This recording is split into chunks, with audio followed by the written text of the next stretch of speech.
سلام به همه شما رادیو پیکی های عزیز و ارجمند. آقا یه روز گرم وسط تیر ماه باشه، ما باشیم، شما باشید، رادیو پیک هم باشه و باران بزند.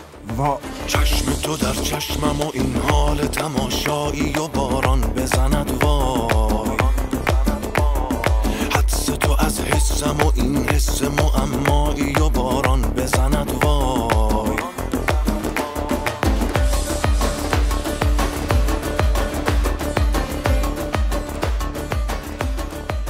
در این هفته یکی دیگه از زخم‌های دلمه بسته حکومت آخوندی سر باز کرد و خبر داغ همه رسانه‌ها داغ دختر کوچولوی قربانی یک تجاوز بود. کودک 9 ساله‌ای که مردم یک شهر هفته‌ها دنبالش گشتن و سرآخر جنازه نحیفش در میان دستان آلوده یک متجاوز سابقه دار کشف شد. خشم، بغض، نفرت و حسرت حاصل 39 سال پرورش در سیستم خراب آخوندی و گنداب فرهنگ حوزوی. ما در رادیو پیک ضمن اعلام همدردی و تسلیت به مردم و خانواده آتنا کوچولو معتقدیم و اعلام میکنیم که تنها مسبب اصلی این قتل و 10,000 تجاوز خاموش دیگه فقط و فقط رژیم آخوندیه. رژیمی که سران اون سند 20C و آموزش شفاف بین المللی رو ننگ میدونن، اما ازدواج کودک از 9 سالگی رو شرعی و قانونی. رژیمی که دست پروردگانش با دیدن مو و لباس دیگران تحریک میشن و شب و روز درگیر چپوندن عقاید پوسیده و دغدغه‌های حیوانیشون به دیگران هستند. رژیمی که عامل بدبختی بزرگوارترین مردم جهان در زیباترین کشور دنیاست. رژیمی که در حال دست و پا زدن در روزهای پایانی حیاتش در منجلاب خود ساخته آخوندیه. لالا کن دختر زیبای شبنم، لالا کن روی زانوی شقایق، بخواب تا رنگ بیمهری نبینی، تو بیداری یک تلخ حقایق. خب بالاخره ما نمردیم و یک کشور همسایه عاقلم دیدیم. هفته پیش درب مرکز فرهنگی آخوندی ایران در تاجیکستان گل گرفته شد و این هفته هم خبر اومد که من بعد رساله توضیح المسائل خمینی در تاجیکستان ممنوعه و اجازه انتشار کتاب هیچ آخوند ایرانی در تاجیکستان داده نخواهد شد. ای والله، همینه، کار درست همینه، با همین فرمون بیا جلو. والا ما پول نداریم کنار ساندویچمون نوشابه باز کنیم بخوریم، اون وقت به حساب ما کتاب هدیه‌ای میفرستن برای مردم خاورمیانه. البته رایگانم که نه، به حساب جیب ملت از همه جا بیخبر ایران و به کام آخوند صادراتی. اونم چه کتابی؟ توضیح المسائل خمینی، اشعار علی خامنه‌ای، تفسیر مکارم شیرازی. میگم حالا که زدین تو کار صادرات و واردات و دارین خرج میکنین، چرا کتاب آخه؟ این همه اقلام صادراتی چرا گیر دادین به این کتاب؟ مثلا جهت گسترش نظام آخوندها رو صادر کنین به شمال شرقی روسیه تا پنگوانا هم از فیض ولایت فقیه برخوردار بشن. یا مثلا بسیجی صادر کنین آفریقا تا حیوانات رو به انقراض رو از خطر گرسنگی نجات بدن. یا مثلا این خامنه‌ای رو هم بگیرن صادر کنن به ژاپن، بلکه ازش برق گیاهی چیزی تولید کردن و بیشتر به درد ملت بخوره. خسته نباشی صادر کننده، خسته نباشی دلاور. وای از دنیا که یار از یار مترسه، غنچه های تشنه از گلزار مترسه، عاشق از آوازه دیدار مترسه. امام گفت خرمشهر رو خدا آزاد کرد، کیشم که هاشمی آزاد کرد، ماهوارارم خاتمی آزاد کرد، دزدی و اختلاسم احمدی نژاد آزاد کرد، بنزینم که روحانی آزاد کرد. بعد بشینید بگید تو این مملکت آزادی نیست. بابا این همه آزادی. آسمون نارنجی ابرو شدن تیره، چه غروب خوش رنگی دلم داره میره، کاش میشد الان بیرون بریم از خونه، تو بگو هستی بعدش همه چی جوره، یکی دوتا کوله میبندیم و میزنیم به دل آب. هفته گذشته این قرارداد توتال چای اساسی تو نظام ولوله انداخت. شیخ فری در راستای منزوی کردن استکبار جهانی و برگ زدن به اقتصاد مقاومتی آقا رفت یه پیشنهاد توپل داد به توتال که میگن ترکمنچای جلوش یه قرارداد ملی محسوب میشه.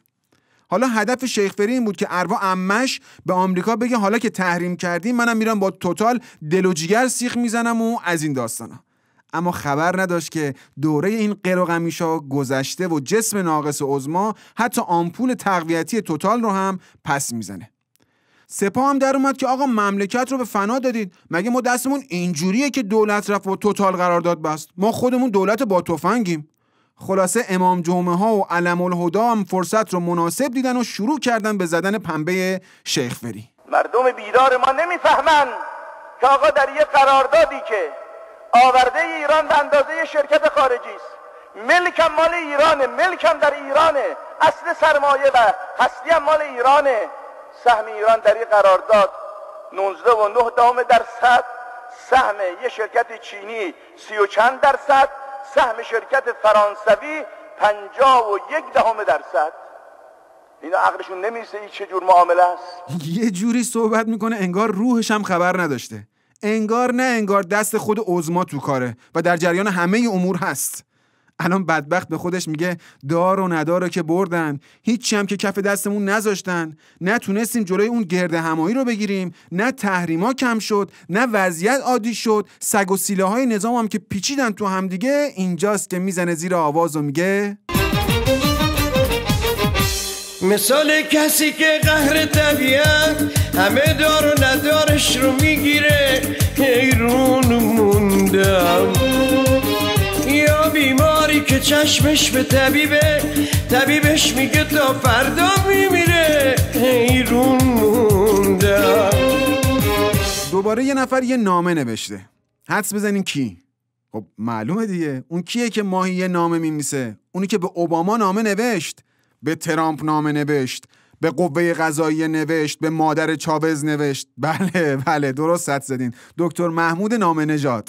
حالا این هفته دوباره دست به خودکار شده و این دفعه برای ملت ایران نوشته. اونم چه نوشتنی؟ شاکیا که ای ملت ایران به دادم برسین، ما یه هفته با مقام عظما قهر کردیم، هنوز داریم تاوانشو میدیم.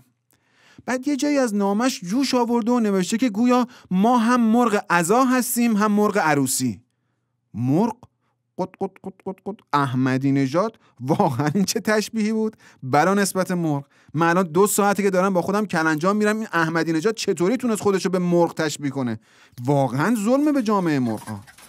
ما جهت این که از این به بعد امثال احمدی نژاد خودشونو به جامعه محترم مرغ و خروس‌ها نسبت ندن، لیستی از تفاوت‌های فاحش احمدی نژادها و مرغ و خروس‌ها رو تهیه کردیم باشد که مورد عنایت حضرات بهاری قرار بگیرد. آقا مرغ‌ها حداقل روزی 1 یا 2 تخم میذارن که میشه باهاش املت و نیمرو درست کرد و شکم یک ملت رو سیر کرد.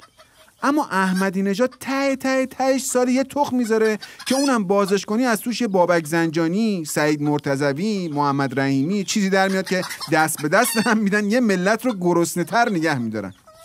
مرغ تهش یه فضای 20 سانتی متر در 20 سانتی متر میخواد که شبا بره بخوابه صبح پاشه. اما احمدی نژاد تازه بعد از دوران ریاست یادش افتاد که یه دانشگاه رو بالا بکشه و یه ساختمون چند طبقه برای مؤسسه‌اش لازم داره. از گلوی مرغ یه دونه برنج گندمی جویی رد میشه، ولی از گلوی احمدی نژاد هواپیما و دکل و برج و باغ و دریاچه و این چیزا. نکنید آقا، نکنید. اینجوری خودتون رو به مرغان نچسبونید. تو این مملکت فقط یه مرغ و تخم مرغ برامون مونده، اونم که شما دارین مصادرهش میکنین و سیاسی. قط نکن دکتر، نکن. قط نکن.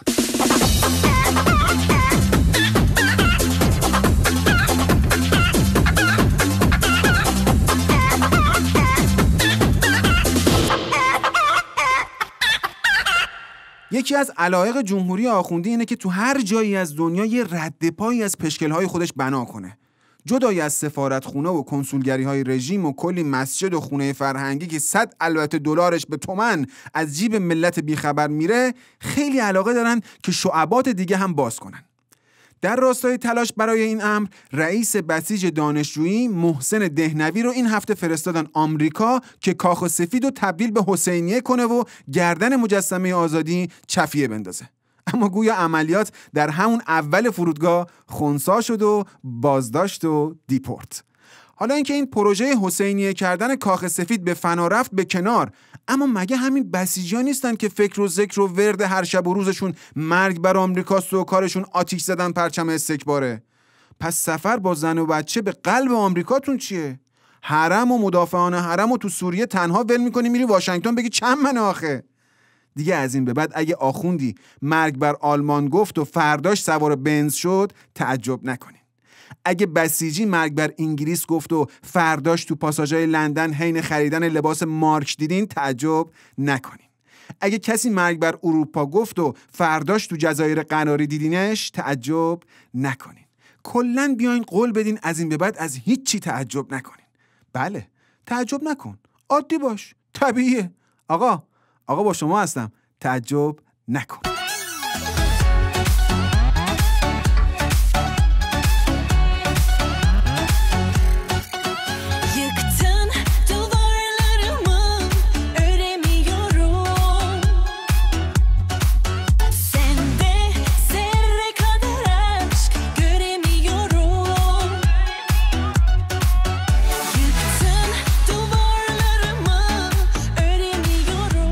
این روزها یکی از سوژه های خبری که گوشه و کنار به گوش میرسه زمزمه ی حضور بانوان در استادیوم هاست. یه عده دارن تلاش میکنن حضور زنان در استادیوم ها آزاد بشه. یه عده اسلامشون به خطر افتاده و کفنپوش و قمه به دست دارن مخالفت میکنن. یه عده هم که فقط دارن ادای تلاش کردن رو در میارن. مثلا یه نمونه همین وزیر ورزش که گفته برای حضور زنان در استادیوم های فوتبال نیاز به سخت افزارهای بیشتری داریم. سخت افزار؟ سخت افزار چی آخه؟ سخت افزار نمیخواد که در استادیومو باز میکنی زن و مرد با هم میان تو استادیوم و مسابقه شونو میبینن و از همون درن برمیگردن میرن خونه هاشون دیگه. به همین سادگی سخته. البته شایدم راست میگه و سخت افزار بیشتری میخواد. مثلا تعداد باتوم ها رو باید 2 برابر کرد. ون گشت ارشاد کم دارن، خب باید اضافه کنن. با توجه به شعارهای مردانه چوب پنبه و پنبه باید تهیه کنن. دستبند و زنجیر هم به تعداد تماشاگران نیست، باید تهیه بشه. چند تا امام جمعه ورزشی هم باید آموزش بدن و استخدام کنن. واقعا الان که میبینم کلی سخت افزار لازمه ها. آقا بیخیال، ما منصرف شدیم، راضی نیستیم این همه به خرج بیافتین. ما از همون تو تلویزیون نگاه میکنیم. مرسی، دستتون درد نکنه. اگه دنیا دست من بود همه جا بسیج میکاشتن، اون بالا رو برج ایفل 4 تا حمامه میذاشتم. اگه دنیا دست من بود خیلی کارا رو میشد کرد، دیوار چینو میذاشتم واسه تفکیک زن و من. خب ما الان میخوایم یه فایل صوتی پخش کنیم تا دقیقاً بدونین مملکت توسط چه جور کسایی داره اداره میشه و کلاً با جایگاه ورزش و نشاط و سلامتی در نظام آخوندی آشنا بشین. و جوانی ما بود که حالا عمدتاً طلبه بودیم و قم بودیم. اون وقت ورزش کردن علامت این بود که این طرف تقواش کمه. گفتن به جای اینکه دعا بخونه نشسته داره ورزش میکنه. حالا ورزش معمولی اگر کسی میره فوتبال و اینا که وا ویلا اون که دیگه هیچ گفت از بیخ کافر میشد. اگر کسی میره دنبال والیبال و اینا اون که دیگه هیچ اندری استخر که اون که جوان. خب دیدین که رئیس جمهور 24 میلیونی نظام از چه طویله‌ای بیرون اومده دیگه ها؟ بابا حال نداری ورزش کنی بگو حال ندارم. چه ربطی به تقوا داره؟ آخه گودرز چه ربطی به شقایق داره؟ یا یه چیزی نمیدونم تو همین مایه ها. الان فهمیدین؟ خب پس حله. آقا برو یه آهنگ شاد. باشو ول کن حال کن با عمرت یا که هی غم میاد سراغت. باشو ول کن حال کن با عمرت یا که هی غم میاد سراغت. خب حالا که دمدمای رفتن ماست و ما باید رفع زحمت کنیم، یه خاطره کوچولو بیام برای انبساط فضا. نه اون تلطیف فضا بود، ببخشید. هر دفعه ما اومدیم یه حرف جدیدی بزنیم و بخار شدیم رفت رو هوا. بله داشتم میگفتم آقا ما توی مهمونی بودیم، بحث داغی شد که آقا مادیات مهمتره یا معنویات. ما هم که اصلا ژنتیک یعنی پرسونالیتی معنوی هستیم، شروع کردیم با شور و هیجان وافر از معنویات دفاع کردن. خلاصه چی مهمونی تموم شده، ما وایساده بودیم کنار خیابون منتظر تاکسی. یکی از مهمونا با بنزش جلو پامون ترمز کرد و گفت استاد ما با مادیاتمون رفتیم، شما هم با معنویاتت بیا، خداحافظ. آقا اصلا نابودم کرد، بخار شدم. ما هم گفتیم هیچی دیگه، خداحافظ. Despacito, quiero respirar tu cuello despacito. Deja que te diga cosas al oído, para que te acuerdes si no estás conmigo. Despacito, quiero desnudarte a besos despacito. Firma en las paredes de tu laberinto y hacer de tu cuerpo todo un manuscrito. Sube, sube, sube, sube, sube. Quiero ver bailar tu pelo, quiero ser tu ritmo. Que le enseñes a mi boca tus lugares favoritos. Favorito, favorito, baby. Déjame sobrepasar tus zonas de peligro hasta provocar tus gritos y que olvides tu apellido. Si te pido un beso, vendámelo. Yo sé que estás pensándolo. Llevo tiempo intentándolo. Mami, estoy dando y dándolo. Sabe que tu corazón conmigo te hace bam bam. Sabe que esa beba está buscando de mi bam bam. Me pruebas de mi boca para ver cómo te sabe. Quiero ver cuánto amor a ti te cabe. Yo no tengo prisa, yo me quiero dar el viaje. Empezamos lento, después salvaje. Pasito a pasito, suave, suavecito. Nos vamos pegando poquito a poquito. Cuando tú me besas con esa destreza, veo que eres malicia con delicadeza. Pasito a pasito, suave, suavecito. Nos vamos pegando poquito a poquito. Y es que esa belleza es un rompecabezas.